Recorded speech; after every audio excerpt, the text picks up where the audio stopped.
సుబ్రహ్మణ్య ఆరాధనం చేసినా, షణ్ముఖుడికి ప్రదక్షిణం చేసినా, ఆయనకి నమస్కారం చేసినా జ్ఞానము, ఐశ్వర్యము, సంతానము, సంతానమునకు క్షేమము, ఆయువు, ఆరోగ్యము అన్నీ కలుగుతాయి.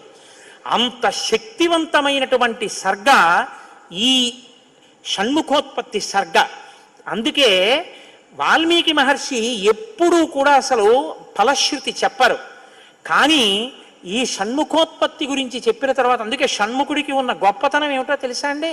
ఆయనకి ఒక గొప్ప విజయాన్ని సాధించాడు షణ్ముఖుడు ఒక్కడే. శైవ రెండు, శైవ వైష్ణవాలు రెండూ కూడా వియ్యవందేట్టు చేశాడు. శ్రీవల్లి, దేవసేన ఇద్దరు శ్రీ మహావిష్ణువు యొక్క కుమార్తెలు. ఆయన మేనల్లుడు కదండి, మరి ఏదో పండగ సెలవులకు ఇంటికి వచ్చాడు. ఇంటికి వస్తే లక్ష్మీదేవి ఆయన్ని చూసి అందిట, మురుగన్ అంది. మురుగన్ అంటే మేనల్లుడు అని. మరుమగన్ అన్నట్టు విష్ణువు.